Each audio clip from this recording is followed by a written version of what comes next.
ngabersihan limbah-limbah urang ge bisa isra keluar ti alam ieu dedengean lain nu ieu dedeulehan lain nu ieu urang nyaritakeun sama Allah bae selesai hiji sifat Allah teh sama hartina sama teh ngarungu Allah mah mukhalafah lil hawadis henteu make daun ceuli keretek urang teh kadenge bari gandeng deui keretek urang kadenge ku Gusti Allah gandeng eta teh keretek da doang keretek urang teh kadenge ku Gusti Allah no gandeng nu mantak jeung Gusti Allah mah henteu kudu gandeng-gandeng jak keretek da geus kadengean gandeng kiai ulama lamun geus bisa ngabersihan ceulina matana irungna bakal dibere dedengean seperti kos gitu kapanggih jeung jelema kadenge tah hatena tah ulah barang leurus di kadenge teu kudu ngomong atuh kadenge jengeng suarana kadenge jengeng kadenge suarana suara naon cenah kiai hayang nyandung kadenge suarana atuh teu kudu dicaritakeun Haji Agus kadenge kunaon cenah kiai hayang nambah deui anu mantap kukula ye caritakeun ka urang Cilongok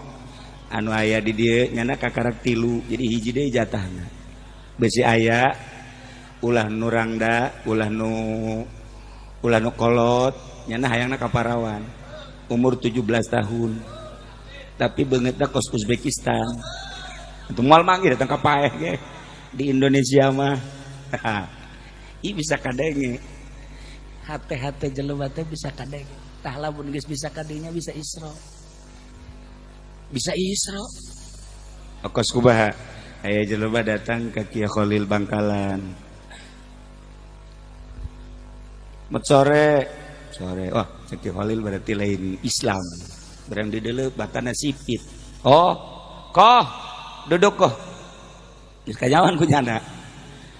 engkau udah kedengeran nama saya dari jauh juga engkau pengen kaya ya iya kalau udah pengen kaya ntar saya ngedoa aminin ya iya Kiai udah ketahuan nama saya ya amin eta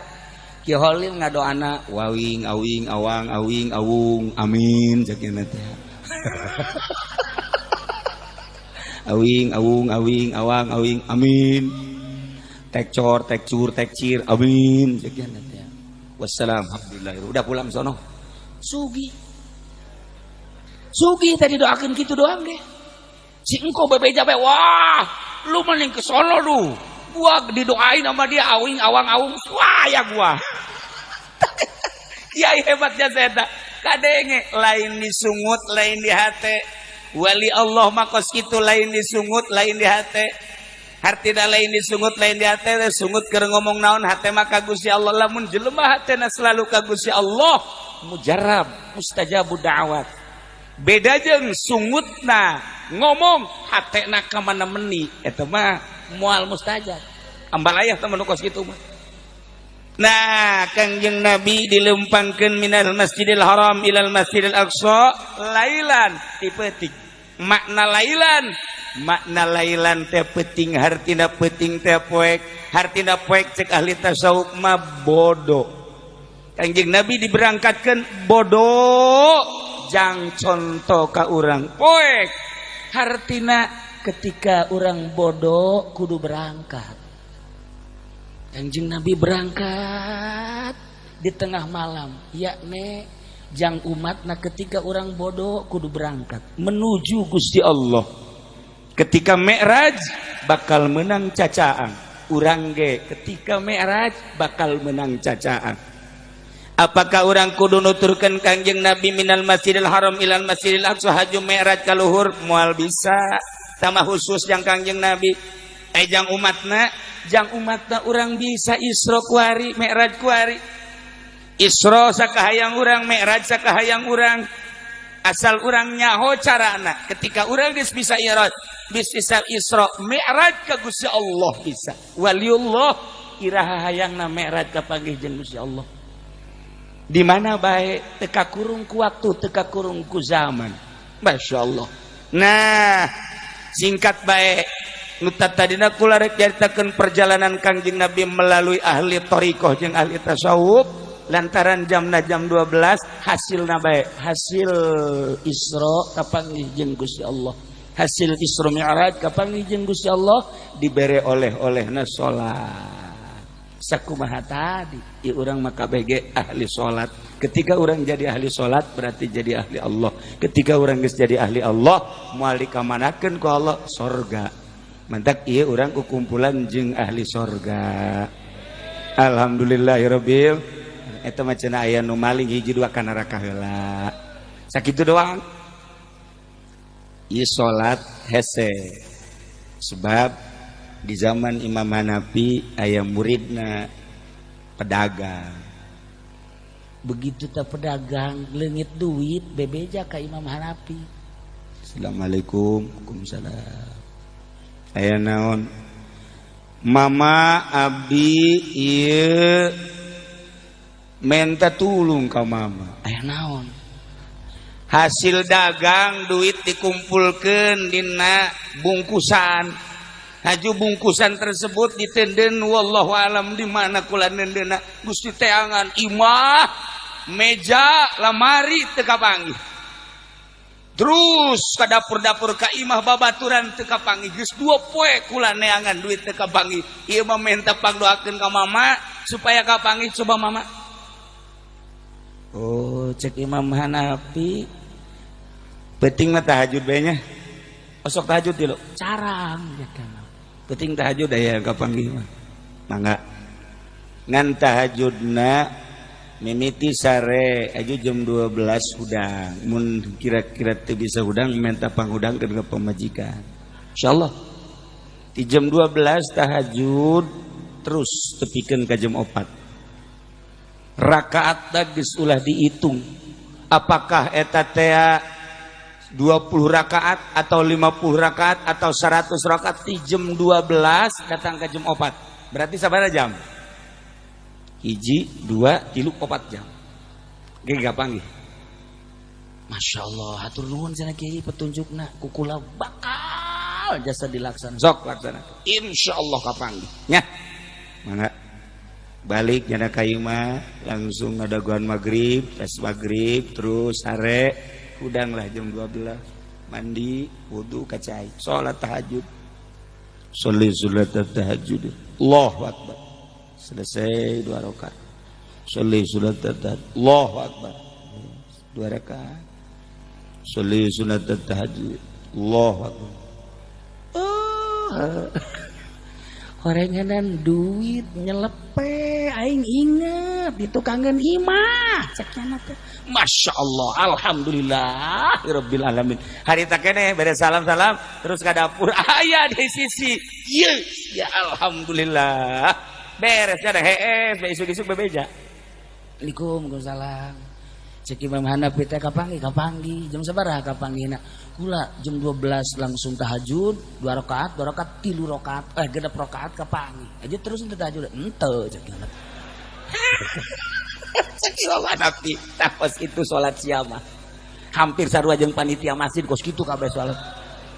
itu salat urang mah asal geus kapanggih we pamaksudna eureun salat urang mah tah cek Imam Hanafi hesena salat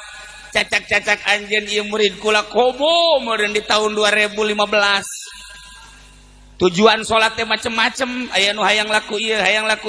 naik ieu hayang naik itu asal enggeus we hasil eureun salatna cek Imam Hanafi atuh lain diteruskeun tah tahajud geus kapanggih mah kapanggih bae isuk tahajud moal cek cenah geus kapanggih gitulah para gambaran salat urang lamun nyaritakeun salat urang hampir rata-rata kos kitu tapi lamun geus boga rasa salat eta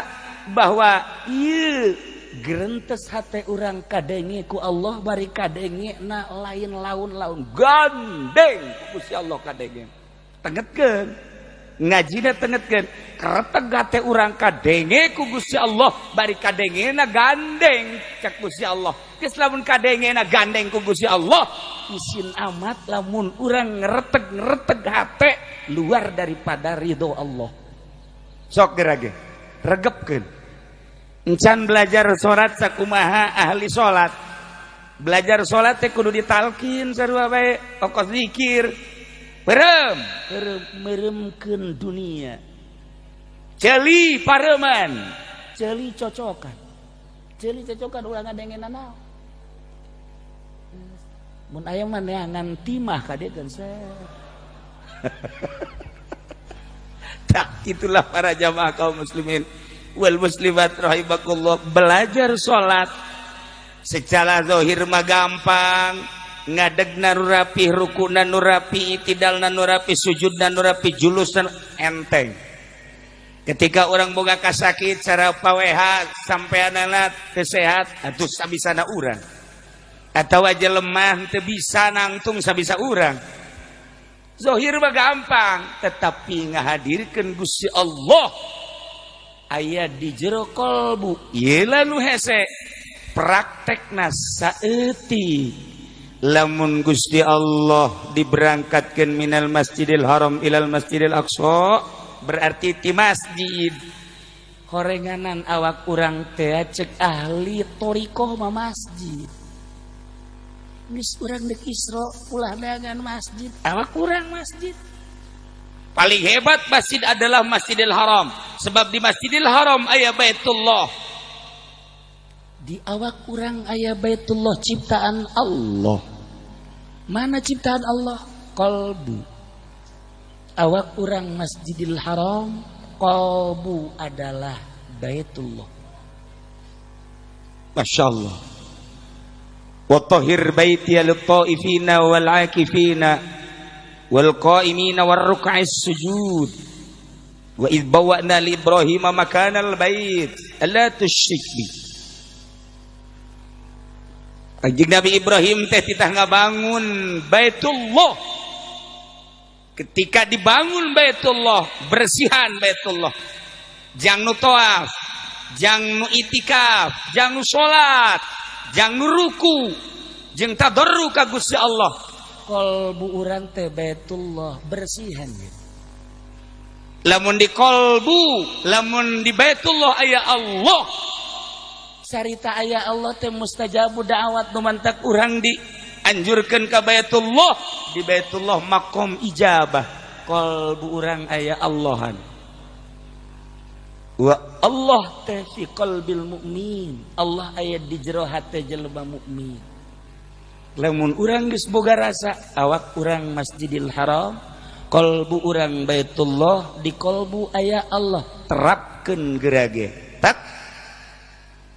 leungeun urang ka dieu ke plek bakal merenung urang. Lamun di jero kolbu urang aya Allah, isin atuh. Ketika urang ngomong naon bae, urang neuleuh naon bae, urang denge naon bae, geus kanyahoan ku Gusti Allah. Renungkeun geurage. Ketika ku urang direnungkeun, bakal terus mantep.